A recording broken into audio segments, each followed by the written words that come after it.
open the sports page with the Orlando Sentinel and FM 96.9 The Game's Mike the Bulldog Bianchi. On JRR. Taco and Bulldog may be winding up with several of the patented "how that taste" phrases this morning. Oh, yeah. Yeah, let's start out locally, all right? Hey, Inter Miami. Hey, Messi. How did that taste, huh? How did that taste? Orlando City thrashes Inter Miami 3-0. Can I say nil when I'm talking about soccer? Of course. 3-0 last night in the Florida Derby. The Lions now unbeaten in 11 consecutive games. They move ahead of Inter Miami in the 5th place in the standings. Inter Miami languishing at 6th. I'm going to say this right now. Here's a little Bulldog bite overreaction, right? Wow. With Messi and Inter Miami getting ousted in the first round of the playoffs last year and currently languishing in 6th place, the wheels are coming off, and it's time to admit that the Messi experiment has failed in South Florida. How about that? Huh? How about that? Okay. Well, while South Florida soccer fans may not be real happy, the hockey fans, on the other hand. Yeah. How did that taste, Canada? How did that taste?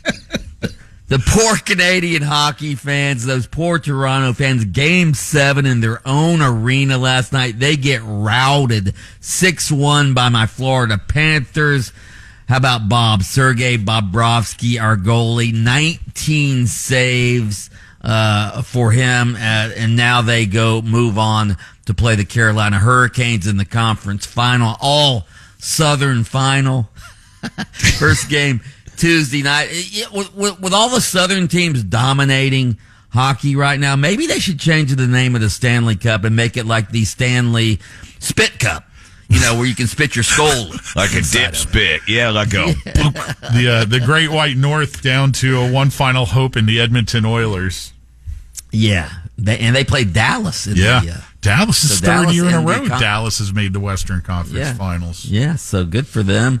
Basketball over the weekend. Knicks Friday night. They clinched. They're moving on to the Eastern Conference Finals against Indiana. What about Oklahoma City yesterday? Just blows out Denver in Game 7. Shai Gilgeous-Alexander, that guy is a stud horse. He scores 35 points to lift Oklahoma City. They now play the Minnesota Timberwolves in the Western Conference Finals. I'll tell you what, OKC, they're the youngest team in the league. They won a league best 68 games in the regular season. Their dynasty may just be beginning because they are an unbelievable team. We'll see what happens if they can win a championship. If they do, watch out. And watch out for this as well. You know, Giannis has already said he wants to explore his options this summer. I wouldn't be shocked if Denver Nuggets superstar Nikola Jokic, the best player in the world, just explores maybe he wants to leave Denver. We'll see what happens with that. He's a beast. He is a big boy, man. Yeah, he is unbelievable. Dude, I would love it so much if it turns out to be Oklahoma City and Indiana. Well, or Minnesota and Indiana. True. What about that one? Yeah, okay. All right. Yeah. NASCAR, Christopher Bell beats Joey Logano in the All-Star race. Why? Because they had something called a promoter's caution.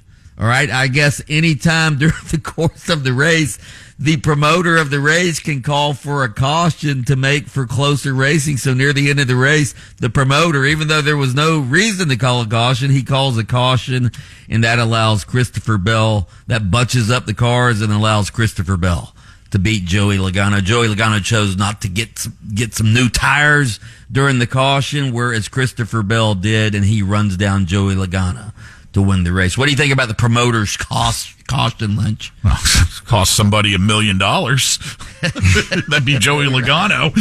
Yeah, he was not happy. Right. You guys have F1 in down? Lights out at the F1 desk. We go for a recap from the Italian Grand Prix with our F1 insider, Taco Bob.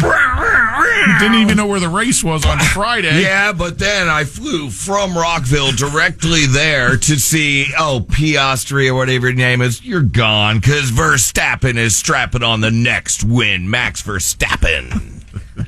Thank you, F1 desk. We'll see you in Monaco. How'd that taste? Hey, how about let's go over some golf scores from the other day? The chef. Strapping on another major win. The chef, Scotty Scheffler, looked like he might blow it early. He starts out with a 5-shot lead, loses that lead. Jon Rahm ties him after 10 holes, and then Jon Rahm just fell apart, and the chef just hit fairway after fairway after fairway, ends up running away with it. Didn't even need the birdie the last hole, bogey the last hole. Didn't matter because he was up by 6, ends up winning by 5, shoots a 71 yesterday, and the chef wins his 3rd major. He's also got 15 victories by the age of 28 years old. 3rd youngest guy to ever have 15 PGA Tour victories at that age. Our calls for who was going to win, whose golfer. Yeah, the meathead was hanging around for a little while. All 3 of our golfers were in the top 3. We had the Bulldog, who had Jon Rahm, Pat, who had the meathead, and then, who was that had the chef? Okay, I was going to call Oberg, but I'm glad I didn't. He was strong at the beginning and then went to crap. But, the chef and his little sous chef that he brought up there on the green, the little kid. Hey, Bulldog, with all the sports that were going on, did you manage to squeeze in the Preakness? Did your journalism won? Oh, yeah. You can't stop journalism. Journalism's not soft like sovereignty, all right? That was no fake news on Saturday when journalism wins the Preakness. Yeah. So good victory for journalism. By the way, we hand out game balls and goof balls on our show every Monday. How about a goof ball to the former Tampa Bay Buccaneers linebacker, Adrius Taylor? So they had a big prostitution sting in Polk County. Adrius Taylor got popped for soliciting a prostitute. He gets a goof ball for that, but he left his 6-year-old kid in the car while he went in. Oh, my to God. Solicit the prostitute.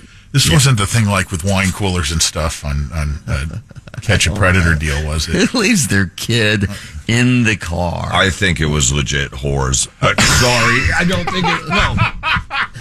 He asked if it was wine cooler situation, the underage. It wasn't that, was it?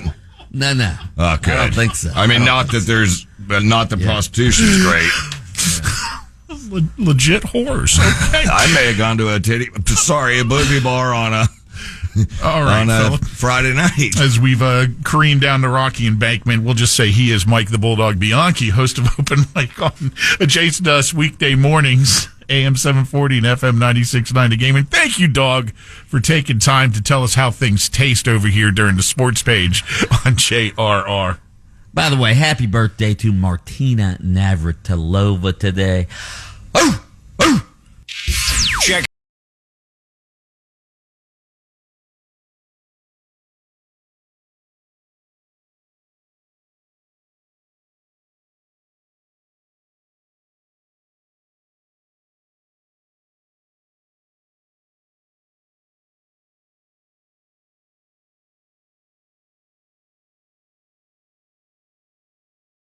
Out the Lynch and Taco Off the Air podcast. New episodes posted every Thursday on the iHeartRadio app.